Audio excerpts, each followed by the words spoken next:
दोस्तों, नीलावंती ग्रंथ को भारत सरकार ने बैन कर दिया है क्योंकि इस ग्रंथ को एक श्रापित यक्षिणी के द्वारा लिखा गया है। ऐसा माना जाता है कि जिसने भी लालचवश इस किताब को पढ़ने की कोशिश की, उसकी मृत्यु हो गई या फिर वह पागल हो गया। जब बहुत सारे मामले आने लगे तो भारत सरकार ने ग्रंथ को पढ़ने पर पूरी तरह से बैन लगा दिया। दोस्तों, ये बहुत समय पहले की बात है। उत्तर प्रदेश के एक छोटे से गांव में एक आदमी था।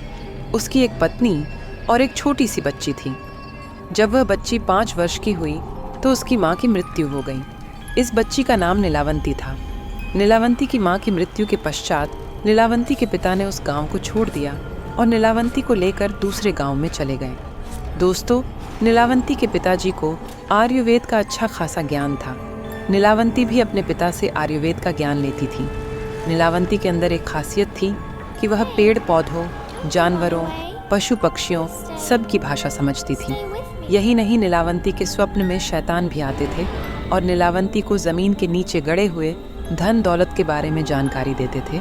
लेकिन नीलावंती के अंदर उसके पिताजी के अच्छे संस्कार थे, इसीलिए वह सब कुछ जानते हुए भी धन दौलत ज़मीन के नीचे से खोदकर नहीं निकालती थी। नीलावंती को पेड़ पौधे और शैतान जो भी मंत्र बताते थे, वह पीपल के पत्ते से बनी किताब पर लिख लेती थी। जब नीलावंती 20 से 22 वर्ष की हो गई, तब जो भूत प्रेत नीलावंती के स्वप्न में आते थे, वो हकीकत में सामने आने लगे। कुछ समय बाद नीलावंती को पता चलता है कि वो एक श्रापित यक्षिणी है, जो कि एक श्राप की वजह से इस दुनिया से बाहर नहीं निकल पा रही है। उसे अपनी दुनिया में जाना था। यह सब बात वह अपने पिताजी को बताती है।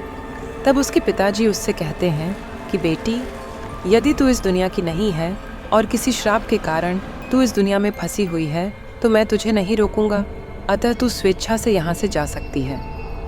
फिर नीलावंती उस गांव को छोड़कर जाने लगी कि रास्ते में उसे एक व्यापारी मिलता है।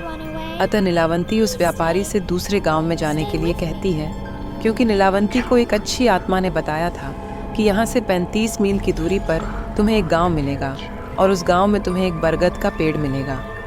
वहीं से तुम्हें अपनी दुनिया में जाने का रास्ता मिलेगा। इसके अलावा तुम्हें अपने रक्त के साथ साथ पशु पक्षियों की भी बलि देनी होगी। इसी को ध्यान में रखते हुए कि मैं तुम्हें उस गांव में छोड़ दूंगा, लेकिन बदले में तुम्हें मुझसे शादी करनी पड़ेगी। नीलावंती ने व्यापारी के सामने मुस्कुराते हुए कहा कि ठीक है, मुझे मंजूर है, लेकिन मेरी एक शर्त है कि रात के समय मैं तुम्हारे साथ नहीं रहूंगी। मैं कहाँ जाती हूँ, क्या करती हूँ, इसके बारे में तुम मुझसे कुछ नहीं पूछोगे। व्यापारी ने कहा कि ठीक है, मुझे मंजूर है। उसके बाद वह व्यापारी नीलावंती को अपने बैलगाड़ी में बिठाकर उस गांव में ले गया। फिर शर्त के अनुसार नीलावंती ने उस व्यापारी से विवाह कर लिया।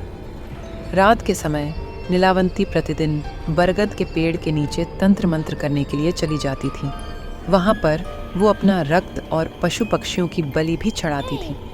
एक दिन रात के समय जब नीलावंती तंत्र मंत्र उस बरगद के पेड़ के नीचे कर रही थी, उसी समय उस गांव के कुछ लोग नीलावंती को पशु पक्षियों की बलि देते हुए देख लेते हैं और उस व्यापारी को जाकर सारी घटना की जानकारी देते हैं। जब अगली रात को नीलावंती अपने समय के अनुसार रात में तंत्र साधना के लिए निकलती है, नीलावंती को तंत्र साधना करते हुए देख लेता है।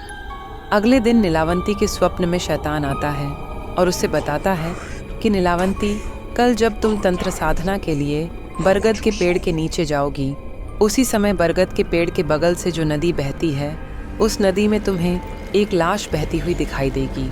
उस लाश के गले में एक ताबीज़ होगा, तुम्हें उसे खोल लेना है। गले से ताबीज़ को निकालने के बाद उसी नदी में तुम्हें एक नाव पर सवार आदमी मिलेगा। तुम्हें इस ताबीज़ को उस आदमी को दे देना है। वह तुम्हें दूसरी दुनिया के दरवाजे तक पहुंचाने में तुम्हारी मदद करेगा।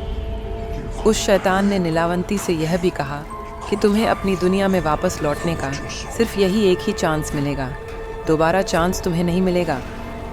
अगले दिन नीलावंती बहुत खुश हुई और रात के समय बरगद के पेड़ के नीचे चली गई। वह तंत्र साधना करके अपनी रक्त की तथा पशु पक्षी की बलि दे ही रही थी कि उसे नदी के किनारे एक लाश बहती हुई दिखाई देती है। नीलावंती उस लाश के पास जाती है और उसके गले में बंधे हुए ताबीज़ को निकालने की कोशिश करती है। उसी समय वहाँ पर वह व्यापारी भी आ गया, जो अपने असली शैतानी रूप में आ गया था।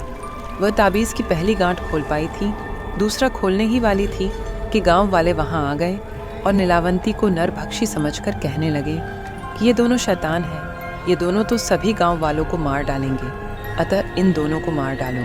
सभी गांव वालों ने अपने अपने हथियार लेकर दोनों को दौड़ा लिया। नीलावंती तो बच गई, लेकिन गांव वालों ने उस राक्षस को मार गिराया। राक्षस होने की वजह से वह दोबारा जीवित हो उड़ा और नीलावंती के पास आकर बोला कि तुम मुझे ये किताब दे दो जिसमें तुमने मंत्रों को लिखा है और मुझे कुछ नहीं चाहिए।